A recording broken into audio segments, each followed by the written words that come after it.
Gran Turismo Sport, a game that is supposed to be the crescendo of the Gran Turismo series by Polyphony Digital and, more importantly, Yamauchi.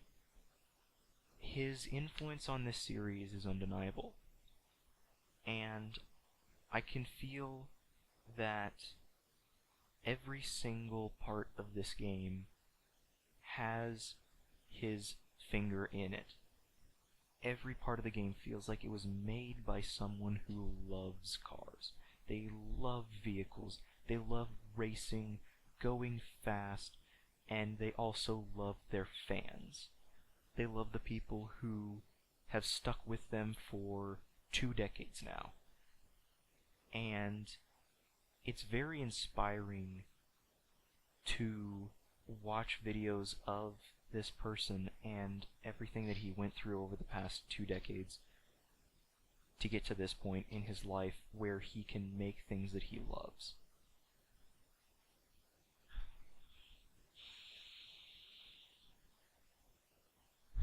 Gran Turismo 4 is a very large turning point in my life. No matter how I look at it, it is a point at which I change. It's not really change, though, it's more of a growth. It's more of a spark. This game sparked an interest in cars for me that lasts until now. And I'd say it will last forever for me. I will always love cars. I will always want to drive them and go as fast as possible. And then also take care of them because I know that they're machines engineered near perfectly. This game, GT4, was the game that I spent over half of my gaming hours and time playing. I don't know how much time I have on that game. I probably have months of playtime on it. It's a unique experience for a 7-year-old, banging your head up against a wall with the license test that you know that you are not going to finish in the next century, and then having your dad complete all of them for you just so you can actually play the game was my first experience with this type of game, with the simulator-esque games. Now, at the time, GTR 1 had already come out, and I'm sure some other Sims had gotten their first taste of life around Gran Turismo 4. Around the time that it was released, it was a very big year for the PlayStation 2 and for gaming in general. And for me specifically, that was the game that I spent most of my time with. It's the game that, surprisingly, is very deep, even by today's standards. By today's standards, it has the mission challenges, it has the randomized used cars, which means that the entire car list wasn't even immediately available for you to purchase or even look at. A lot of the cars, in fact, probably half of them, were locked away under a certain time period that you had to get to.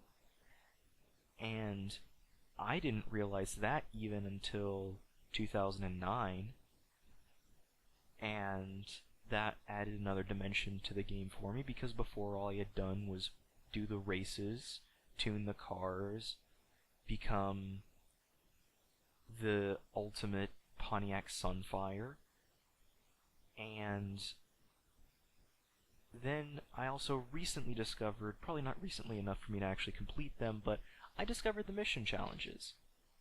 And the mission challenges were pretty interesting. They're a lot similar to the ones in Sport, but much less diverse. And then there's the special track challenges, and split-screen multiplayer, a feature that the vast majority of games in today's market do not even offer. It's not even a thing that they would even think of. It used to be something that was, boom, automatically split screen multiplayer. This is here in every single game. It was without question the one thing that everyone had. And now it's so rare, so whenever you find a game that has that, you want to hold on to it and play it with your friends as much as possible. GT Sport has that. Now, back in 2015, late 2015, whenever I was a sophomore in high school, I first heard about this Gran Turismo 7 that was coming out, or was announced at least, and I was getting really excited because I never had a PlayStation 3, and even though my grandfather had a PlayStation 3, the fifth installment, Gran Turismo 5, felt very off to me. It didn't really feel like it was a continuation of GT4. It kind of started this whole, this game is awesome and cool and rad and monster and rockstar and all this yeah bro things to do, and it didn't feel like the sophisticated, polished racer that was the series before it. And 6 was especially bad, and for the main reason that it had the premium cars, these cars that had interiors and had cockpit views and looked really pretty for the PlayStation 3, which really isn't that pretty at all. In fact, I really didn't like the PlayStation 3's graphics and still don't like the graphics of the PS3. But I digress. The main problem was that there was a clear difference between the cars which Polyphony had put work into and the cars that they hadn't. And that really left a bad taste in a lot of people's mouths, because there were some cars that people loved, that people absolutely loved, that were still quote-unquote standard cars, that you couldn't even have a cockpit view in the PlayStation 3 era, where cockpit views were becoming the standard, and had been the standard for years before that. Now, I know that 6 came out in 2013 at the very end of the PlayStation 3's main run as a console, but I feel as though they could have maybe waited another year or so and really made it a launch title for the PlayStation 4. That would have skyrocketed the PlayStation 4's sales numbers, in my opinion personally. But they didn't, and they waited until 2015 to announce it. It was supposed to come out late 2016. Late 2016 came and went. It was supposed to be released March 2017. March came and went. Then finally at E3 2017, we got a finalized release date of October 2017. Now, what did Polyphony Digital do with this extra year? What were the promises that they wanted to keep? And from what I can tell, really nothing. There's nothing that extra year got Polyphony Digital. The game feels like it could have been released a year earlier and been the exact same. They initially promised VR support, full VR support, which still doesn't exist in the game today. They promised all these different things that are they're kind of meh. They're not really that amazing. HDR support, awesome. 4K, that's cool. But no dynamic weather, no dynamic time, no real anything having to do with change in the game. There's no rain even. And on 90% of the tracks, which is 17, there is no nighttime. Which is really weird, but hey, maybe there's something that can bring it back. And I'll tell you there is. There is something to bring this game back. And that's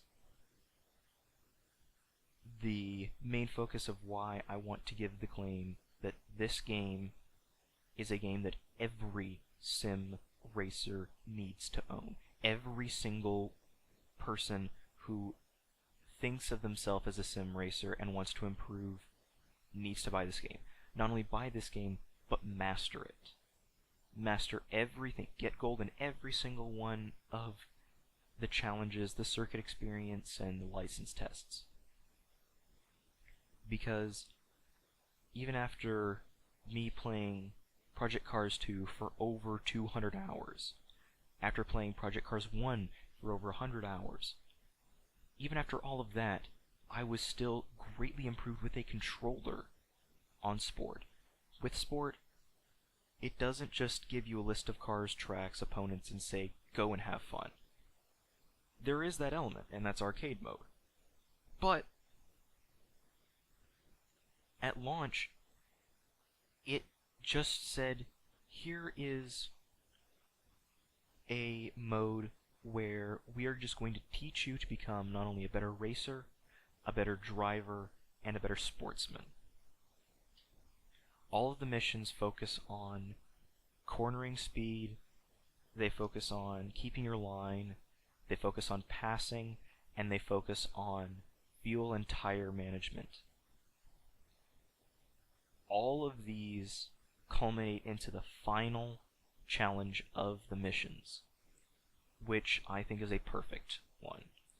It is the 4 laps of the Nürburgring full 15-mile circuit. You are in a GT3 car and you race for 4 laps, full tire wear, full fuel consumption, and these opponents are nasty. I personally raced it with a Corvette Group 3 race car, which admittedly has a lower top speed, so it was a little harder for me to do, but it still took me 8 hours to finish this, after I'd gotten gold in every other license test. It still took me 8 hours, and sometimes this race will go on for 40 minutes at a time. And if you can beat that race, you've essentially solidified yourself as being very competent in this series. And I think that that is a beautiful thing for Yamauchi to think of. And I think that he was the sole person, not sole person, but the main person who pushed this idea of make these people better drivers. And that is just so great to me, that a developer still thinks of their audience as children that need to be taught how to race.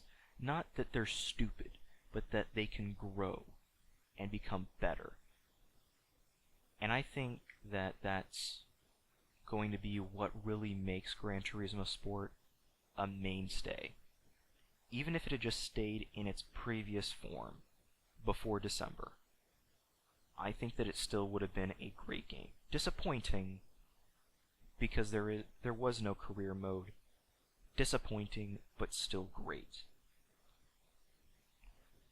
Now, I think that Polyphony has put themselves now into the spot of best developers, because they are offering a game which was not fully finished for $60, but they listened to their fans and they are planning on adding over 500 completely premium. Every car in the game has a cockpit view, you can look around in it, and it's fully 4K, the textures are amazing, the livery editor, I could go on and on and on. 500 plus cars are going to be added to this game by the end of the life cycle. They didn't say anything about tracks, but they're adding about 2 tracks per update with a bunch of layouts. And I think that that would be the best thing for them to do in this situation, and they've gone through with it, which shows that they really listen. They really care. They're not just a soulless company like Turn 10. I do love the Forza series. I love Forza 7, but Forza 7 does not have the same feel as Gran Turismo Sport. Gran Turismo Sport feels like someone literally has put their soul into this game. and has made it a celebration of the franchise as a whole. In every single blip on the screen, every single sound, every single menu item, everything about this game oozes nostalgia for me. And while I'll be talking later about improvements, cars I think they should add, they are really amazing. And I think at this certain point, after the League's update, after the cars that they've added, I'm willing to say that even though Gran Turismo 4 for the past decade and a half, has been the game that I put a litmus test to every other racing game, including a sim, I think I'm willing to now say that Gran Turismo Sport has taken that crown. I willingly give over that title to Sport.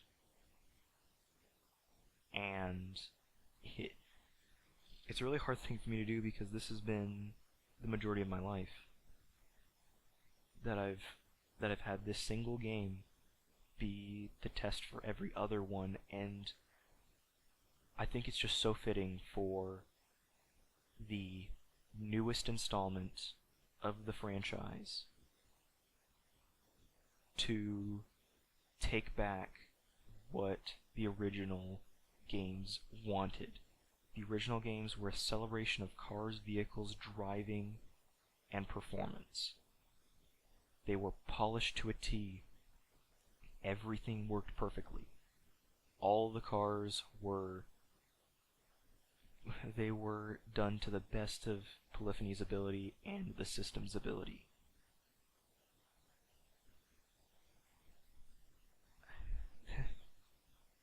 I just love this game.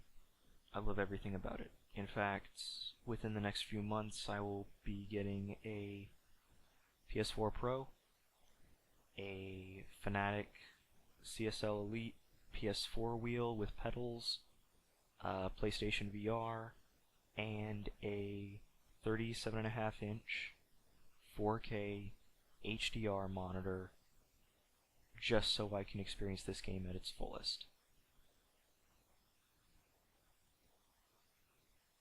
I thank Polyphony Digital for the memories that they have given me and the memories that they will give me. I want to also thank Born15. Without, I know it sounds cheesy. I made a comment on one of his videos, kind of summarizing what I say here, and he basically suggested for me to make it into a video. And this will probably start something for me, and I'm excited for that. Thank you, Born15, for being the catalyst for the video. Thank you, Polyphony Digital, for being the best developer in the world, and thank you, Kazunori Yamauchi, for being the greatest car enthusiast of all time. I bid you farewell, and see you in the next video.